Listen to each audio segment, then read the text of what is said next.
6 अगस्त 1945 सुबह के 8:15 हिरोशिमा का एक आम दिन।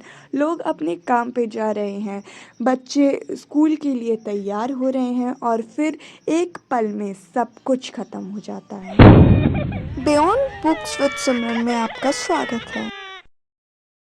तेज रोशनी, एक तेज धमाका और हिरोशिमा नाम का शहर सिर्फ धुआं, जलती हुई लाशें और तबाही में बदल जाता है। चिल्लाने का वक्त भी नहीं मिलता है। 9 अगस्त 1945 सिर्फ 3 दिन बाद नागासाकी में भी वही होता है।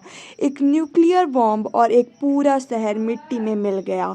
2 लाख से ज़्यादा लोग कुछ ही पलों में या धीरे धीरे रेडिएशन से जलकर मर गए। लेकिन सवाल ये है कि आखिर ये सब शुरू कैसे हुआ? एटम बम का फैसला क्यों लिया गया? वर्ल्ड वॉर 2 चल रहा था। जापान ने पर्ल हार्बर में अटैक करके अमेरिका को चिप्पड़ी मार दी थी और इसके बाद से दोनों के बीच खूनी जंग चल रही थी। अमेरिका चाहता था कि जापान बिना शर्तें सरेंडर करे, लेकिन जापान हार मानने को तैयार नहीं था। तभी यूएसए ने आखिरी और सबसे खतरनाक कदम उठा लिया, न्यूक्लियर बॉम्बिंग। अमेरिका ने एक टॉप सीक्रेट प्रोजेक्ट शुरू किया, मैनहट्टन प्रोजेक्ट, जिसमें दुनिया के सबसे ब्रिलियंट साइंटिस्ट ने मिलकर दुनिया का पहला एटम बम बनाया और इसको टेस्ट भी किया गया। 16 जुलाई 1945 को पहली बार एक nuclear bomb New Mexico desert में गिराया गया। रिजल्ट, एक शहर जितनी बड़ी आग, एक कान फाड़ने वाला धमाका और दुनिया का पहला न्यूक्लियर एक्सप्लोजन। अब बस एक सवाल बचा था, क्या इसे वॉर में यूज किया जाए? क्या हिरोशिमा और नागासाकी पे बॉम्ब गिराना जरूरी था?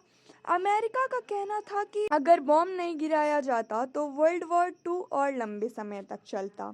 जापान हार नहीं मान रहा था और अगर अमेरिका नॉर्मल अटैक करता तो लाखों अमेरिकन सोल्जर्स की जान जा सकती थी। लेकिन क्या एक न्यूक्लियर बॉम्ब ही आखिरी रास्ता था? बहुत सारे हिस्टोरियंस यह मानते हैं कि जापान ऑलरेडी हारने वाला था, उसके पास रिसोर्सेज नहीं बचे थे। क्या अमेरिका सिर्फ अपनी ताकत दिखाने के लिए ये सब कर रहा था? और एक और इंटरेस्टिंग बात, हिरोशिमा और नागासाकी जापान के मिलिट्री सिटीज़ नहीं थे, बल्कि आम लोगों से भरे हुए थे। और इसके बाद जो तबाही हुई वो सिर्फ उस दिन तक सीमित नहीं रही। जो लोग बच गए उनकी आने वाली जनरेशन्स तक रेडिएशन के इफेक्ट देखने को मिले। कैंसर, जेनेटिक म्यूटेशंस और साइकोलॉजिकल ट्रॉमा जो उन लोगों के दिमाग में हमेशा रहा। क्या ये सब दोबारा हो सकता है? हिरोशिमा और नागासाकी के बाद आज तक कोई न्यूक्लियर बॉम्ब वॉर में यूज़ नहीं हुआ है, लेकिन आज की दुनिया में ये डेंजर ख़त्म हो गया है। Russia, USA, China, India, Pakistan, आज भी कई देश के पास न्यूक्लियर वेपन्स हैं। तो ये सिर्फ हिस्ट्री नहीं है, ये एक वार्निंग भी है। क्या हमने हिरोशिमा और नागासाकी से कुछ सीखा, या फिर दुनिया एक और बार उसी रास्ते पर जा रही है? आपको क्या लगता है क्या न्यूक्लियर वेपन्स हमें सिक्योर करते हैं या एक दिन यही हमें तबाह कर देंगे? अपना ओपिनियन कमेंट्स में ज़रूर शेयर करें। वीडियो पसंद आए तो लाइक कीजिएगा, शेयर कीजिएगा। ऐसे बियॉन्ड द बुक्स वीडियो देखने के लिए सब्सक्राइब कीजिएगा। अभी के लिए बाय, दुआओं में याद रखना।